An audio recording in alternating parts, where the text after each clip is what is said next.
My dear student, एक नए question के साथ मैं पुनः आप सभी से इंटरेक्ट करने जा रहा हूं। आप सभी का JEE नीट की क्लास में स्वागत है। क्वेश्चन को मैं ऑलरेडी ब्लैक बोर्ड पर लिख दिया हूं। क्वेश्चन डायपोल मोमेंट से है। ये डायपोल मोमेंट इलेक्ट्रिक फील्ड का नहीं है, बल्कि ये कुल मिला के अनपेयर्ड इलेक्ट्रॉन से रिलेटेड है।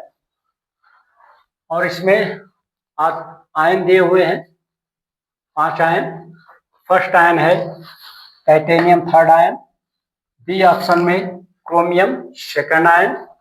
और सी ऑप्शन में मैग्नीशियम 2+ आयन है। डी ऑप्शन में Fe+2 आयन है। और ई ऑप्शन में स्कैंडियम +3 आयन है। तो क्वेश्चन में ये पूछा जा रहा है किन किन आयनों का चुंबकीय आघूर्ण डायपोल मोमेंट सेम होगा। इसको डिटरमाइन करने के लिए बोला जा रहा है, क्वेश्चन किया गया है। तो डियर स्टूडेंट, इस क्वेश्चन का आंसर चले देखते हैं, खोजते हैं। तो सॉल्यूशन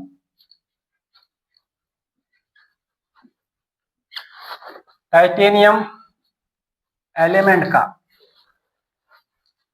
एटॉमिक नंबर होता है 22। ये ग्राउंड स्टेट का एटॉमिक नंबर मैं लिख रहा हूं। तो इसका इलेक्ट्रॉनिक कॉन्फ़िगरेशन अगर पढ़ते हैं आप, क्योंकि ये टाइटेनियम 3D सीरीज का ट्रांजिशन एलिमेंट है। 3D सीरीज के ट्रांजिशन एलिमेंट के इलेक्ट्रॉनिक कॉन्फ़िगरेशन में आर्गन एलिमेंट का इलेक्ट्रॉनिक कॉन्फ़िगरेशन कॉमन रहता है। कहने का मतलब इनका जो इलेक्ट्रॉनिक विन्यास होता है 3D सीरीज के ट्रांजिशन एलिमेंट का, उनका आर्गन एलिमेंट के इलेक्ट्रॉनिक विन्यास के साथ में लिखा जाता है। इलेक्ट्रॉनिक जो एटॉमिक नंबर आर्गन को होता है तो 18 होता है। इस 18 इलेक्ट्रॉन को उसको माइनस कर देते हैं 28 में से, तो 4 इलेक्ट्रॉन शेष रहते हैं। ये जो 4 इलेक्ट्रॉन है वो 3D एंड 4s में भरे जाएंगे। तो सबसे पहले 2 इलेक्ट्रॉन s ऑर्बिटल में, 4s ऑर्बिटल में पुटअप कर देते हैं। शेष जो 2 इलेक्ट्रॉन है उसको 3D में फिल कर देते हैं। इस तरह से टाइटेनियम का जो ग्राउंड स्टेट का इलेक्ट्रॉनिक कॉन्फ़िगरेशन होता है वो 3D पर 2 एंड 4s पर 2 होता है। क्वेश्चन में 3 टाइटेनियम 3+ आयन दिया है, तो 3+ आयन करने के लिए टाइटेनियम को क्या करना पड़ेगा? 3 इलेक्ट्रॉन क्या करना पड़ेगा? अपने आउटर सेल से, वैलेंसी सेल से माइनस करना पड़ेगा, लॉस करना पड़ेगा। तो जिसमें से 2 इलेक्ट्रॉन तो 4s का लेता है एंड 1 इलेक्ट्रॉन 3D के लेता है। इस तरह से जो टाइटेनियम 3+ आयन बनेगा उसका जो इलेक्ट्रॉनिक विन्यास होगा वो क्या होगा? 3D पर 1 एंड 4s पर 0 इलेक्ट्रॉन। तो टाइटेनियम 3+ आयन के लिए dipole moment, so that titanium 3+ के लिए म्यू, डायपोल मोमेंट को म्यू से सिंबलाइज किया जाता है। μ1 इक्वल टू हो जाएगा, फॉर्मूला है n+2 ये होता है। तो इसमें n जो होता है, जहां n बराबर number of unpaired electron, n को अनपेयर ऑफ इलेक्ट्रॉन को डिनोट करता है। तो इसको टाइटेनियम के लिए μ1 इक्वल टू हो जाएगा, 1 इलेक्ट्रॉन है इसमें, 1 प्लस का 2 इज इक्वल टू हो जाएगा μ1 इक्वल टू हो जाएगा √3। सिमिलरली सेकेंड ऑप्शन, ये ऑप्शन ए था, सेकेंड ऑप्शन में दिया है क्रोमियम का एटॉमिक नंबर 24 होता है। ग्राउंड स्टेट का इसका इलेक्ट्रॉनिक विन्यास होगा with respect to argon with respect to R1 argon को लेकर। ये 18 अगर इलेक्ट्रॉन को माइनस करते हैं तो 6 इलेक्ट्रॉन बचता है। 6 इलेक्ट्रॉन को फिल करेंगे 2 में, 4s में और 3d में। तो इस तरह से 3d पर 4 इलेक्ट्रॉन, 4s पर 2 इलेक्ट्रॉन। क्रोमियम से क्रोमियम सेकेंड आयन बनाने के लिए 2 इलेक्ट्रॉन क्रोमियम लॉस करेगा, तब ये बनेगा chromium +2 ion. 2 electron 4s orbital को लॉस कर देता है। इस तरह से इसका जो इलेक्ट्रॉनिक विन्यास बनता है ये बनेगा 3d पर 4 एंड 4s पर 2। n की वैल्यू इसके लिए हो जाता है 4।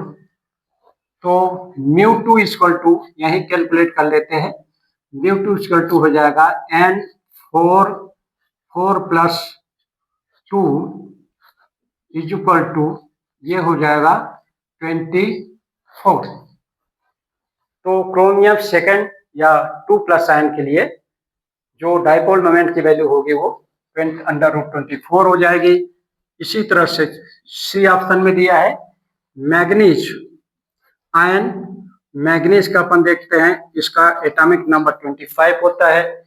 ग्राउंड स्टेट का अगर आप इलेक्ट्रॉनिक विन्यास लिखते हैं, ये भी ट्रांजिशन एलिमेंट 3d का है, तो 18 इलेक्ट्रॉन माइनस कर देते हैं, 7 इलेक्ट्रॉन बचता है। ये हो जाएगा 3d पर 5 एंड 4s पर 2 इलेक्ट्रॉन। ये ग्राउंड स्टेट का इलेक्ट्रॉनिक विन्यास है। Mn से Mn+2 के लिए 2 इलेक्ट्रॉन लॉस करेगा मैग्नीज, तब ये पहुंच जाएगा 2+ आयन में। और इस तरह से मैग्नीज +2 आयन का जो इलेक्ट्रॉनिक विन्यास होगा, इलेक्ट्रॉनिक कॉन्फ़िगरेशन होगा, वो होगा d पर 3d पर 5, 4s पर 0, यहाँ पर n = 5, so that μ3 is equal to हो जाएगा 5 + 2 इज इक्वल टू हो जाएगा 28, सॉरी 28 नहीं 35 होगा, √35। इसके लिए डाइपोल मोमेंट होगा। डी ऑप्शन में Fe आयन दिया है, Fe आयन +2, Fe का 26 होता है। Fe का जो एटॉमिक नंबर होता है वो 26 होता है। ग्राउंड स्टेट का अगर इसका इलेक्ट्रॉनिक विन्यास देखते हैं, ये भी 3d सीरीज का ट्रांजिशन एलिमेंट है। 18 इलेक्ट्रॉन माइनस करते हैं, 8 इलेक्ट्रॉन बचता है, तो 3d पर एंड 4s पर 2 एंड 3d पर 6 इलेक्ट्रॉन हो जाएगा। तो इसके लिए F+2 आयन बनाने के लिए 2 इलेक्ट्रॉन लॉस करेगा। ये बनेगा Fe2+ आयन। ये 2 इलेक्ट्रॉन जो लॉस करेगा 4s का करेगा। इस तरह से इसका Fe+2 आयन का जो इलेक्ट्रॉनिक विन्यास होगा वो होगा 3d पर 6, 4s पर 0। इसके लिए Fe2+ के लिए μ4 बराबर हो जाएगा कितना, 6 + 2 is equal to √48। Similarly E option के लिए देखते हैं। ई ऑप्शन में दिया है स्कैंडियम, जिसका एटॉमिक नंबर 21 होता है। ग्राउंड स्टेट का इसका इलेक्ट्रॉनिक विन्यास होगा 3d पर 4s पर 2 एंड 3d पर 1। स्कैंडियम से स्कैंडियम 3 आने के लिए इसको 3 इलेक्ट्रॉन लॉस करना पड़ेगा, तब ये स्कैंडियम 3+ आयन में कन्वर्ट होगा। तो इस केस में स्कैंडियम 3+ का जो इलेक्ट्रॉनिक विन्यास होगा AR 3D पर 0 एंड 4s पर 0, इसके लिए μ5 इक्वल टू हो जाएगा 0 रूट 0 प्लस 0, और इसका जो डाइपोल मोमेंट होगा वो 0 होगा। इस तरह से पांचों ऑप्शन के आयन का डाइपोल मोमेंट कैलकुलेट हो गया है।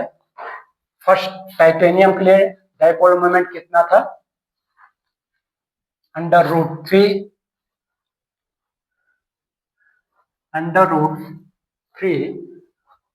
And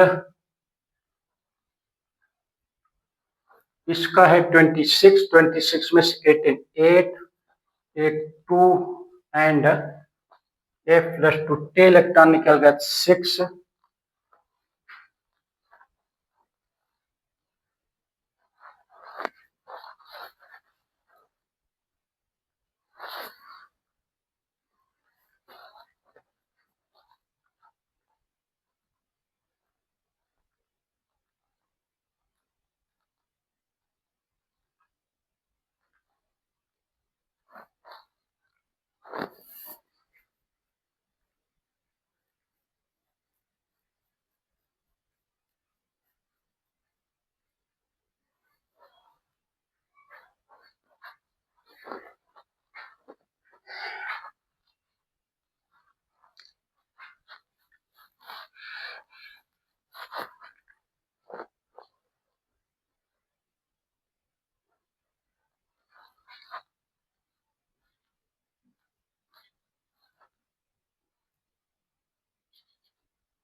my dear student, Fe के कैलकुलेशन में थोड़ी सी रॉन्ग हो गई थी। Fe के लिए अनपेयर्ड नंबर ऑफ इलेक्ट्रॉन 4 होंगे, क्योंकि Fe में 8 इलेक्ट्रॉन बच रहे हैं। इस 8 इलेक्ट्रॉन में अगर आप +2 आयन निकालते हैं तो 6 इलेक्ट्रॉन d ऑर्बिटल को मिलते हैं। ये जो 6 ऑर्बिटल हैं d ऑर्बिटल 6 इलेक्ट्रॉन, वो जो dx वाला ऑर्बिटल होगा वो पेयर्ड होगा। इस तरह से कुल मिला के 4 इलेक्ट्रॉन अनपेयर्ड की स्थिति में रहेंगे, और इसका जो डाइपोल मोमेंट होगा वो 24 होगा। इस तरह से सभी तत्वों के सभी आयनों के डाइपोल मोमेंट की कैलकुलेशन हो गई है। अब देखते हैं कि किन किन आयंस के डाइपोल मोमेंट इक्वल हैं। तो एक तो ये इक्वल है √24, और ये बी ऑप्शन है और ये डी ऑप्शन है। अतः आंसर होगा बी एंड डी आयनों के डाइपोल मोमेंट सेम होंगे। तो डियर स्टूडेंट, थोड़ी सी मिस्टेक हुई, उसके लिए मैं सॉरी बोलता हूं। और इस क्वेश्चन का आंसर इस प्रकार आएगा, बी ऑप्शन और डी ऑप्शन। बी ऑप्शन में क्रोमियम है, डी ऑप्शन में Fe है। इन आयनों के अनपेयर्ड इलेक्ट्रॉन की संख्या जो होगी उसके आधार पे जो डाइपोल मोमेंट डिटरमाइन हुआ है 1/24, ये दोनों ऑप्शन के डाइपोल मोमेंट सेम हो गए। नेक्स्ट वीडियो में पुनः एक नए क्वेश्चन के साथ आप सभी से इंटरेक्ट करूंगा। धन्यवाद।